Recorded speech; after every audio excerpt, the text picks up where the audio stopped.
Good morning बच्चों, SBM senior secondary school की online classes में आपका स्वागत है।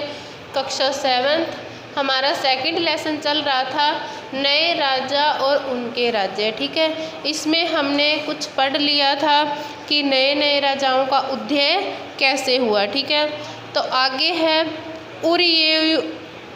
उरियेरूर से तंजावुर तक। ठीक है, चोल सत्ता में कैसे आया। कावेरी डेल्टा में मुटियार नाम के एक प्रसिद्ध छोटे से मुखिया के परिवार की सत्ता थी। कहाँ पर? कावेरी डेल्टा पर। ठीक है, वे कांचीपुरम के पल्लव राजाओं के मातहत थे, यानी उनके सामंत थे, उनके पास काम करते थे। उरियार के चोल वंशीय प्राचीन मुख्य परिवार के विजयालय ने 9वीं सदी के मध्य मुटियारों को हराकर इस डेल्टा पर कब्जा जमा लिया। ठीक है, जो कावेरी के डेल्टा में मुटियार नाम का प्रसिद्ध मुखिया परिवार रहता था, उसको किसने हराया? चोल वंशीय शासकों ने हरा दिया। ठीक है, उसने वहाँ तंजावुर शहर और निशुंभ सूदिनी देवी का मंदिर बनाया। कौन सा? तंजावुर शहर बनाया और निशुंभ सूदिनी देवी का मंदिर बनवाया। विजयालय के उत्तराधिकारियों के पड़ोसी इलाकों को जीता और उसका राज्य अपने क्षेत्रफल तथा शक्ति दोनों के रूप में बढ़ता गया। ठीक है, उसने क्या किया? आसपास के देशों को जीतना शुरू कर दिया, अपनी शक्ति और साम्राज्य को बढ़ाना शुरू कर दिया। दक्षिण और उत्तर के पांड्यान और पल्लव के इलाके इस राज्य के हिस्सा बन गए। किस राज्य के हिस्सा बने? चोल वंशीय परिवार था जिसने तंजावुर शहर बसाया था, उसके हिस्सा बनने लग गए। ठीक है, राज प्रथम जो सबसे शक्तिशाली चोल शासक था। ठीक है, आपसे पूछा जाए कि सबसे शक्तिशाली चोल शासक कौन था, तो राज प्रथम यानी फर्स्ट कि राज प्रथम था, ये चोल शासक का सबसे शक्तिशाली राजा था। ठीक है, 1985 में राजा बना। कब राजा बना? 1985 में। उसी ने इसमें ज़्यादातर क्षेत्रों पर अपने नियंत्रण का विस्तार किया। उसने साम्राज्य के प्रशासन का भी पुनर्गठन किया, यानी दोबारा गठन किया साम्राज्य को। राज के पुत्र राजेंद्र प्रथम ने उसकी नीतियों को जारी रखा कि राज ने जो नीतियां चलाई थी, उसका पुत्र था राजेंद्र प्रथम, उसने उसकी नीतियों को जारी रखा और उसने गंगा घाटी, श्रीलंका तथा दक्षिणी पूर्वी एशिया के देशों पर भी हमला किया। इन अभियानों के लिए उसने एक जल सेना बनाई। युद्ध करने के लिए कौन सी सेना बनाई? जल सेना बनाई। ठीक है, फिर है भव्य मंदिर और कांस्य मूर्ति कला। ठीक है, क्या है? भव्य मंदिर और कांस्य मूर्ति कला। ठीक है, अब इसमें देखते हैं राज और राजेंद्र प्रथम। राज था वो राजेंद्र प्रथम का क्या था? पिता था। ठीक है, राज और राजेंद्र प्रथम द्वारा बनवाए गए तंजावुर और गंगईकोंड चोलपुरम के बड़े मंदिर स्थापत्य और मूर्तिकला की दृष्टि से चमत्कारी हैं। चोल मंदिर अक्सर अपने आसपास विकसित होने वाली बस्तियों के केंद्र में बनाए गए थे। चोल मंदिर कहाँ बनाए गए थे? जहाँ उन्होंने अपने साम्राज्य का विस्तार किया था, उसके आसपास बस्तियों में बनवाए थे। ये शिल्प उत्पादन के केंद्र थे। ये मंदिर शासकों और अन्य लोगों द्वारा बनाई गई भूमि से भी संपन्न हो गए थे कि इन मंदिरों को राजाओं ने बनाया था, तो राजा जो होते थे वो मंदिरों को दान देते थे, पुण्य करते थे, तो उससे क्या हुआ? ये मंदिर अमीर हो गए, यानी मंदिर में रहने वाले पुजारी संपन्न हो गए। इस भूमि की उपज उन सारे विशेषज्ञों का निर्वाह करने में खर्च होती थी जो मंदिर के आसपास रहते थे। यानी मंदिर में जो दान पुण्य होता था, जो चढ़ावा होता था, उस पैसे को खर्च कहाँ किया जाता था? जो मंदिर के आसपास की भूमि पर लोग रहते थे। ठीक है, और उसके लिए काम करते थे। उसमें कौन कौन से थे? पुरोहित यानी मंदिर की पूजा पाठ करने वाला, मालाकार, बावर्ची होता है खाना बनाने वाला, मेहतर साफ सफाई करने वाला, ठीक है। संगीतकार, नृत्यक आदि, इन पर क्या होता था, मंदिर से जो कमाई होती थी उसका खर्च इन पर होता था। दूसरे शब्दों में मंदिर सिर्फ पूजा आराधना के स्थान नहीं थे भी, मतलब ऐसा नहीं था कि मंदिर में कोई गया पूजा पाठ किया चलो बस ठीक है, ये नहीं था। वे आर्थिक, सामाजिक और सांस्कृतिक जीवन का केंद्र थे। आर्थिक यानी वे इतने लोगों को पेट भरने के लिए जो मंदिर से कमाई होती थी उसी से ही देते थे। संगीतकार, नृत्यकार, इनको पैसा, है ना। मंदिर के साथ जुड़े हुए शिल्पों में सबसे विशिष्ट था कांस्य प्रतिमाएं बनाने का काम। कांस्य यानी कांस्य की, प्रतिमाएं यानी मूर्तियां। मंदिर कला में सबसे क्या था, कांस्य की मूर्तियां बनाने का काम। चोल कांस्य प्रतिमाएं संसार की सबसे उत्कृष्ट कांस्य प्रतिमाओं में गिनी जाती है, कि जो चोल शासकों ने बनाई थी कांस्य की मूर्तियां वो सबसे अच्छी गिनी जाती हैं। ज़्यादातर प्रतिमाएं यानी मूर्तियां तो देवी देवताओं की होती थी, लेकिन कुछ भक्तों की भी बनाई जाती थी, यानी जो पूजा पाठ करने वाले भक्त होते थे उनकी भी कुछ मूर्तियां बनी हुई थी। फिर हमारे पास है कृषि और सिंचाई, की जो नए नए राजा थे वो कृषि और सिंचाई कैसे करते थे, ठीक है।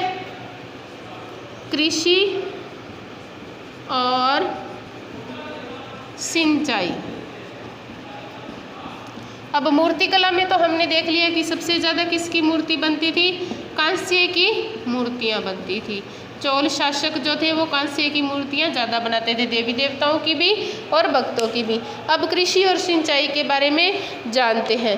चोलों को कई उपलब्धियाँ कृषि में हुए नए विकास के माध्यम से संभव हुई, ठीक है। गौर कीजिए कि कावेरी नदी बंगाल की खाड़ी से मिलने से पहले कई कई छोटी शाखाओं में बट जाती है। ये शाखाएं बार बार पानी उलीचती है। उलीचती यानी जब नदी में पानी ज़्यादा हो जाता है तो पानी अपना बाहर गिराती है, वो होता है उलीचना, ठीक है, जिससे किनारों पर उपजाऊ मिट्टी जमा हो जाती है।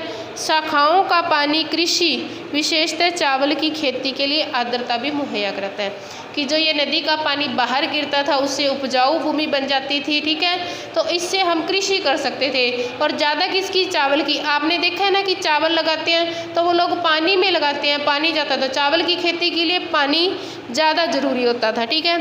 हालांकि तमिलनाडु के दूसरे हिस्सों में कृषि पहले ही विकसित हो चुकी थी, पर 5वीं या 6ठी सदी में आकर इस इलाके में बड़े पैमाने पर खेती शुरू हो गई। कुछ इलाकों में जंगलों को साफ किया जाना था और कुछ इलाकों में ज़मीन को समतल किया जाना था। किसके लिए, कृषि के लिए। अब पेड़ पौधे होंगे तो कृषि नहीं हो पाएगी, इसलिए उन्होंने जंगलों को साफ करना शुरू कर दिया। डेल्टा क्षेत्रों में बाढ़ को रोकने के लिए तटबंध बनाए गए, कि जहाँ पर डेल्टा था, पानी ज़्यादा था, वहाँ पर पानी को रोकने के लिए तटबंध बनाए गए, तटों पर बांध बना दिए गए। और पानी को खेतों तक लाने के लिए नहरों का निर्माण किया गया। कई क्षेत्रों में एक साल में 2 फसलें उगाई जाती थी। कई जगहों पर फसलों की सिंचाई कृत्रिम रूप से करना जरूरी था। सिंचाई के लिए कई पद्धतियाँ अपनाई गई, ठीक है। कुछ इलाकों में कुएं खोदे गए, कुछ अन्य जगह बारिश का पानी इकट्ठे करने के लिए विशाल सरोवर बना दिए, कि जहाँ पर नहर तालाब का पानी नहीं जाता था वहाँ पर बड़े बड़े सरोवर यानी तालाब बना दिए, जिस पर क्या, जब बारिश आई उसका पानी इकट्ठा हो जाए, ठीक है। स्मरण रहे, याद रहे, सिंचाई के काम में योजना की ज़रूरत होती है, जैसे श्रम और संसाधनों को व्यवस्थित करना, इन कामों की देखरेख करना, यह तय करना कि पानी का बंटवारा कैसे किया जाए। ज़्यादातर नए शासक, साथ ही साथ गांवों में रहने वाले लोग इन गतिविधियों में सक्रिय रूप से दिलचस्पी दिखलाते थे, ठीक है। कि अब कृषि, हमने सोचा कि खेती बाड़ी करनी है, कृषि करनी है, तो ऐसा तो नहीं कोई भी कर लेगा, उसके लिए हमें बहुत सी योजनाएं बनानी पड़ती हैं। बीज कैसा डालेंगे, कितनी बार पानी देना है, मतलब उसकी खुदाई कैसे करनी है, इन सभी के लिए क्या था, हमें तरह तरह की योजनाओं की आवश्यकता पड़ती है। तो उसमें गांव में रहने वाले लोग भी दिलचस्पी लेने लगे, ठीक है। फिर है साम्राज्य का प्रशासन, कि जो नए राजा हैं उनके साम्राज्य का प्रशासन कैसा था, ठीक है। साम्राज्य का प्रशासन, ठीक है। सिंचाई के लिए क्या हुआ, नदियों का पानी यूज हुआ, ठीक है। सरोवर बनाने लगे ताकि बारिश का पानी ले सके, और जंगलों को साफ किया जाने लगा, भूमि को समतल किया जाने लगा। फिर अब है साम्राज्य का प्रशासन। प्रशासन किस प्रकार संगठित था? किसानों की बस्तियां जो उर कहलाती थी, मतलब किसानों की बस्तियों को उस समय क्या कहते थे? उर कहते थे। सिंचित खेती के साथ बहुत समृद्ध हो गई कि जब उन्होंने खेती बाड़ी करना शुरू कर दिया तो उनके पास बहुत पैसा आना शुरू हो गया। इस तरह के गांवों के समूह को क्या कहा जाता था? नाडु कहा जाता था। ग्राम परिषद और नाडु न्याय करने और कर वसूलने जैसे कई प्रशासनिक कार्य करते थे। अब जो किसानों की बस्तियां थी उनको क्या बोलने लगे? उर। ठीक है, अब उर में से कई लोगों के पास ज़मीन ज़्यादा होती तो पैसे ज़्यादा होने लगे, पैसे ज़्यादा होने लगे तो वो अमीर हो गए। अब अमीर हो गए तो उनको कहने लगे नाडु कहने लगे। फिर इनका काम क्या हुआ? न्याय करना और दूसरे लोगों से कर वसूल करना। बेलाल जाति के धनी किसानों को केंद्रीय चोल सरकार की देखरेख में नाडु के कामकाज में अच्छा खासा नियंत्रण हासिल था।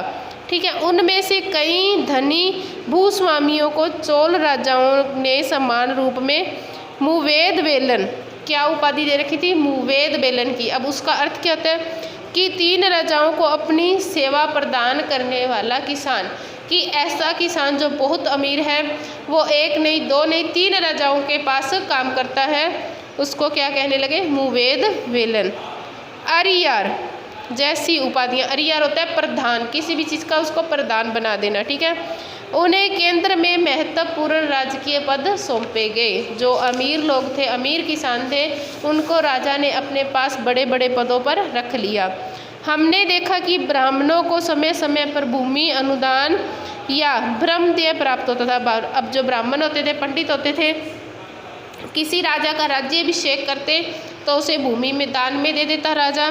परिणाम स्वरूप कावेरी घाटी और दक्षिणी भारत के दूसरे हिस्सों में ढेरों ब्राह्मण बस्तियां अस्तित्व में आई।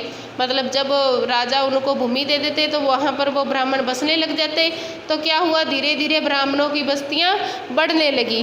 प्रत्येक ब्राह्मण की देखरेख प्रमुख ब्राह्मण भूस्वामियों की एक सभा द्वारा की जाती थी। ये सभाएं बहुत कुशलतापूर्वक काम करती थी। इनके निर्णय शिलालेखों में प्राय मंदिरों की पत्थर की दीवारों पर ब्यौरे दर्ज करवाए जाते थे। ठीक है, नगरम नाम से ज्ञात व्यापारियों का संघ भी अक्सर शहर में प्रशासनिक कार्य संपादित करते थे। क्या थे? कि एक व्यापारियों का संघ था जिनको उन्होंने नगरम नाम दे दिया। ये भी क्या करते थे? शहरों में प्रशासनिक कार्य करते थे। तमिलनाडु के चिंगलपुट जिले के उत्तर मेरूर से प्राप्त अभिलेख में इस बात का वर्णन मिलता है कि ब्राह्मणों को सभा का संगठन कैसा था। सिंचाई के कामकाज, बाग बगीचों, मंदिरों इत्यादि की देखरेख के लिए सभा में विभिन्न समितियां होती थी। इनमें सदस्यता के लिए जो लोग योग्य होते थे उनके नाम तालपत्र के छोटे टिकटों पर लिखे जाते थे। कि ब्राह्मणों की एक सभा बना दी गई, उनमें से जो ज़्यादा होशियार, चालाक और योग्य होते थे उनके नाम क्या थे? छोटी टिकटों पर लिखे जाते थे और मिट्टी के बर्तन रख दिए जाते थे। और किसी छोटे लड़के को हर समिति के लिए एक के बाद एक टिकट निकालने के लिए कहा जाता था। क्या करते थे? कि टिकटों पर नाम लिख के तालपत्र में रख देते थे। फिर किसी छोटे बच्चे से उन टिकटों को उठवाया जाता था। ठीक है, कि पता चले कौन सा मतलब किस आदमी को कौन सा काम सौंपना है। ठीक है, तो ये हमारा लेसन कंप्लीट हुआ। आप इसके क्वेश्चन आंसर नोटबुक में साफ साफ शब्दों में करोगे। ठीक है।